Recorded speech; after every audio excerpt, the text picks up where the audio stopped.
साथियों नमस्कार। साथियों आज जो मैं वीडियो बनाने जा रहा हूँ इसका विषय है बचत, तो सेविंग करना।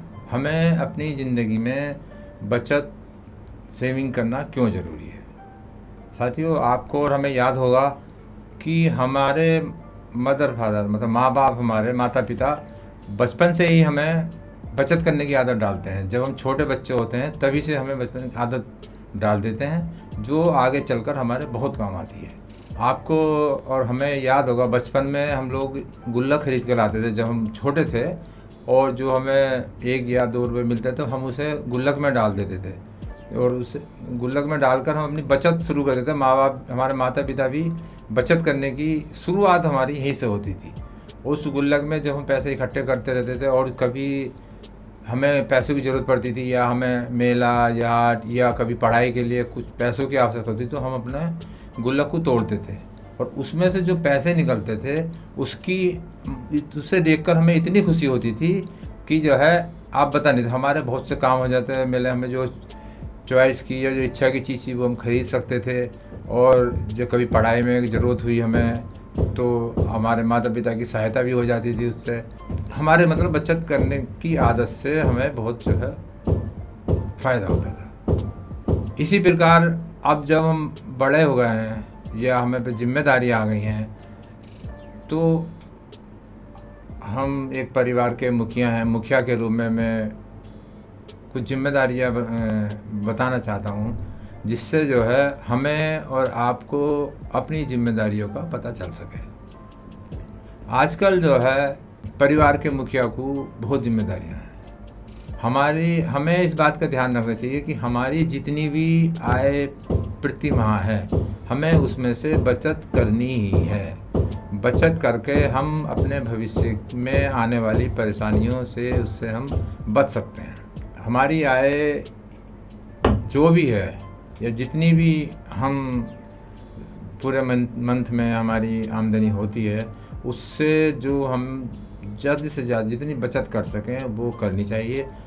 और एक परिवार के मुखिया के नाते हमें अपने परिवार का जो प्रति माह खर्चा होता है अपनी बचत इस प्रकार करनी चाहिए, जिससे यदि हमें 1 वर्ष तक हमारी आय ना हो या हमारी आमदनी का कोई साधन ना हो, तो हम अपने द्वारा की गई बचत से अपने परिवार का खर्चा चला सकते हैं और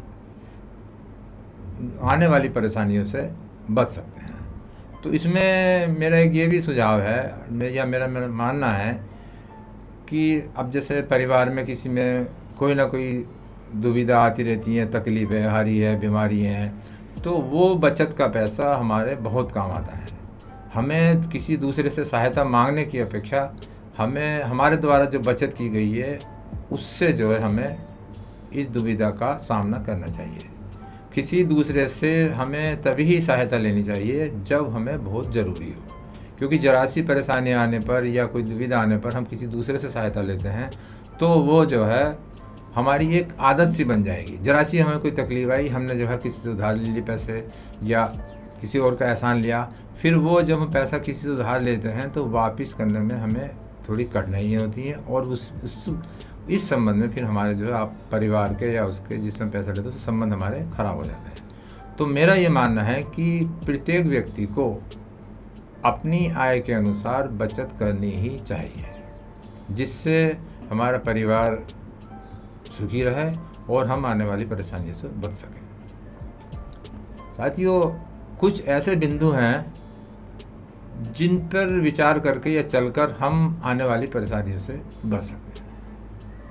नंबर 1, हमें अपने परिवार या उसके लिए कोई भी हम सामान किस्तों पर ख़रीदते हैं, लोन पे ख़रीदते हैं, तो हमें उस अपनी सामर्थ्य के अनुसार सामान खरीदना चाहिए, उतनी ही किस्त रखनी चाहिए जिससे जो है हमारी आय पे कोई फ़र्क ना पड़े। में किसी माह जो है हमारी आमदनी कम होती है और हमारी किस्त ज़्यादा हैं तो हमें परेशानी का सामना करना पड़ सकता है और हमारी बचत भी नहीं होगी।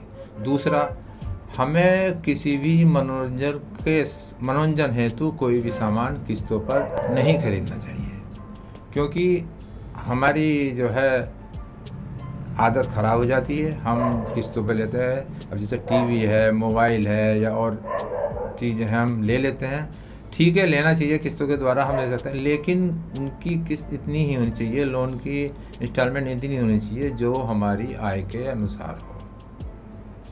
तीसरा बिंदु ये साथियों, आप अपने बच्चों की पढ़ाई या परिवार के उत्थान के लिए किस्तों पर सामान खरीद सकते हैं।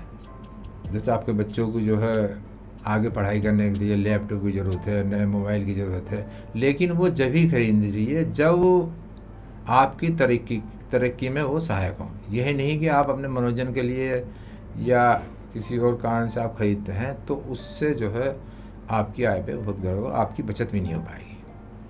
तीसरा साथियों, चौथा ये है कि आपको अपना घर खरीदना है या ज़मीन खरीदनी है तो आप, अब आजकल बैंकों में भी सुविधा है, आप बैंक से लोन ले सकते हैं, लेकिन लोन लेकर उसे देना फिर आपकी जिम्मेदारी बन जाती है। और अगर आपने अपनी आय से अधिक लोन लिया तो वो जो है आपको परेशानी का कारण बन सकती है। अगला पॉइंट इसमें यह है साथियों कि किस्तों पे सामान खरीदना थोड़ा सही भी है, लेकिन आप ये नहीं कि जो है आप हर कुछ सामान किस्तों पर खरीदें, क्योंकि अगर आपको इंटरेस्ट देना पड़ता है तो वो आपकी आमदनी से ही कम होएगा। और आपने अगर ज़्यादा सामान खरीद लिया, ज़्यादा किस्त जा रही हैं, तो आपको आपके जो परिवार का खर्चा है वो सब डावाडोल हो जाता है और आप फिर धीरे धीरे परेशानियों में फंसते जाते हैं। आपके परिवार में चिड़चिड़ापन हो जाता है और आपकी आमदनी कम होने पर आपको और आपके बच्चों को परेशानी का सामना करना पड़ सकता है। क्योंकि अगर आप किसी फाइनेंस उसमें आप पर असर पड़ता है या आपके कोई जैसे व्यापार में घाटा होता है या नौकरी में आपको कोई परेशानी आती है, आपकी आमदनी कम हो जाती है, तो आपके द्वारा जो बचत की गई है या आप जो फिजूल खर्चे नहीं करते तो आप अपना समझ जाएंगे। लेकिन यदि आपकी आय में आपने बचत नहीं करी और सारा खर्चा कर दिया तो आपको ऐसे समय में बहुत परेशानी का सामना करना पड़ सकता है। साथियों, दूसरी बात मैं ये कहना चाहता हूँ कि जिस तरह हमारे माता पिता ने हमें बचपन से ही बचत करने की आदत डाली है और हम इस समय वर्तमान में परेशानी हमारे पास नहीं आती है, हमारा भी ये फ़र्ज़ है कि हम भी अपने बच्चों को बचत करने की आदत डालें। आजकल ट्रेंड चेंज हो गया है, वो गुल्लक का ज़माना थोड़ा पुराना हो गया है, लेकिन अब जो है आप छोटे बच्चों की बैंक में अकाउंट खोल सकते हैं, आरडी खोल सकते हैं। तो साथियों, आप अपने बच्चों की बचपन से ही बैंक में अकाउंट खुलवाइए और आरडी वगैरह खोलिए, चाहे कम पैसों की हो, वो भी ये आपकी एक तरह की बचत होती है। और जो प्रतिमाह बैंक में पैसा जमा होता है वो आप अपने बच्चों के द्वारा ही जमा करवाएं। क्योंकि जब प्रति माह वो 100 या 200 रुपये या 500 रुपये जमा करके आएंगे तो उन्हें एक तरह से एहसास भी होगा कि हाँ, हम 100 रुपये या 500 रुपये महीना जोड़ रहे हैं। जो मध्य परिवार है वो अपनी 500 रुपये आरडी या 100 रुपये या 200 रुपये खोल सकते हैं। मुझे अभी तक याद है, बचपन में जब हमारे पोस्ट ऑफिस में हमारे माता पिता ने अकाउंट खोला था तो 10 रुपये या 20 रुपये महीना हो जाती थी, 40 रुपये महीना की जाती थी। लेकिन उस आज से 30-35 साल पहले 40 रुपये भी बहुत होते थे। तो वर्तमान स्थिति में अपने बच्चों को ये आदत ज़रूर डालिए बचत करने की। बैंक में पैसा उन्हीं के ही द्वारा जमा करवाइए, क्योंकि अगर आपने पैसा जमा करा, बच्चों को बता दिया कि आपके अकाउंट खुला हुआ है और आपके इतने जमा हो रहे हैं, तो वो उसकी वैल्यू नहीं समझेंगे। आप वो खुद जाएंगे बैंक में, लाइन में लगेंगे या जमा करेंगे तो वो उन्हें मतलब थोड़ा परिश्रम करना पड़ेगा, तो उन्हें उसकी पैसे की कदर होगी। आपको पता होगा कि चीज़ों का महंगा पड़ना ही उनकी कदर बढ़ाता है। अगर कोई चीज़ हमें आसानी से मिल जाती है तो हम उसकी कदर नहीं करते। अगर हम मेहनत करते हैं और संघर्ष करने के बाद हमें वो चीज़ मिलती है, कोई भी हो, तरक्की हो, नौकरी हो, व्यापार है, तो हम उसकी बहुत कदर करते हैं।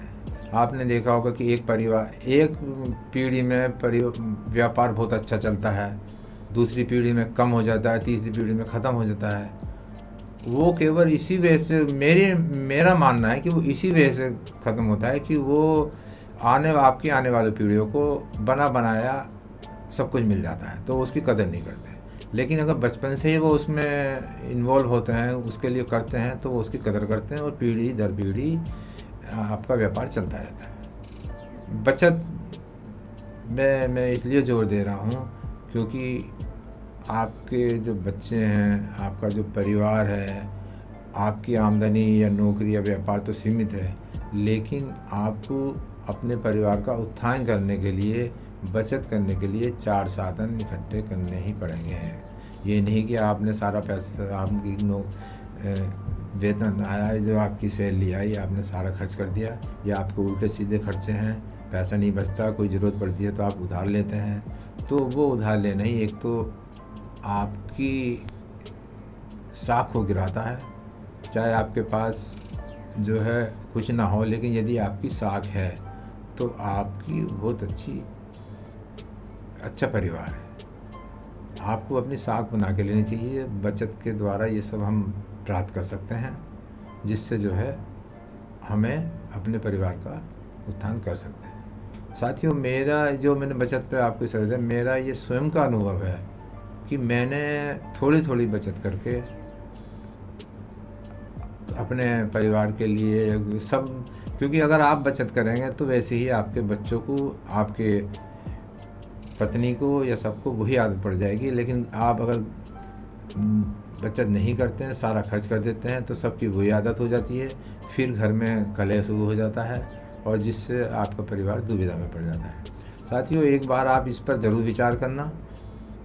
कोई किसी भी उम्र में कोई भी हो, आप बचत ज़रूर करना। बचत करने से हम स्वयं भी संतुष्ट रहते हैं, हमारा परिवार भी संतुष्ट रहता है और हमारे बच्चे भी संतुष्ट रहते हैं। और बच्चों के लिए, पढ़ाई के लिए उनकी, या उन्हें आपको कहीं बाहर, घर से बाहर जाना तो पड़ेगा, बच्चों को तो जाना पड़ेगा, और आपके बच्चे के बाहर रहते हैं, दूसरे शहर में रहते हैं, और उन्हें भी अगर बचत करने की आदत है, तो आपको किसी परेशानी का सामना नहीं करना पड़ेगा, और आपके बच्चों को किसी परेशानी का सामना नहीं करना पड़ेगा, क्योंकि वो आप अपने घर से ही, शुरू से ही वो चीज़ देखते आए हैं और वो चीज़ करते आए हैं। कहते हैं ना कि पहले जो शिक्षा वो घर से मिलती है, माँ बाप से मिलती है। जो हम अपने परिवार में करेंगे और जो बच्चे हमारे देखेंगे, वो आगे चलकर करेंगे। तो साथियों, इस बचत करने के विचार को मैंने आपके सामने रखा। यदि आपको अच्छा लगे या कोई चीज़ पसंद आए तो आप इसे ग्रहण कर सकते हैं, क्योंकि वीडियो बनाना मेरा कोई वो उद्देश्य नहीं है, लेकिन मैं ऐसा सोचता हूँ कि जो मैं कर रहा हूँ, अगर उन लोग उस बातों से किसी को कोई सहायता या कोई वो अनुभव मिल सके या कोई काम आ सके किसी के, तो ये मेरे लिए बहुत अच्छी बात होगी। मेरे जो अनुभव थे वो मैंने आपको शेयर करे हैं। यदि आपको अच्छा लगे, सही लगे, तो आप चैनल सब्सक्राइब भी कर सकते हैं, क्योंकि मेरा उद्देश्य तो ये है कि जो मेरे अनुभव हैं वो मैं थोड़ा बहुत शेयर कर सकूं, और यदि अच्छा लगेगा तो फ़ायदा होगा लोगों को। और जो मैं बात अपने बच्चों को या और को कहता हूँ, शायद उससे आपको भी कोई सहायता मिल सके। इसी बात के साथ मैं अपनी बात समाप्त करता हूँ और आपके स्वस्थ स्वास्थ्य की कामना करता हूँ। धन्यवाद।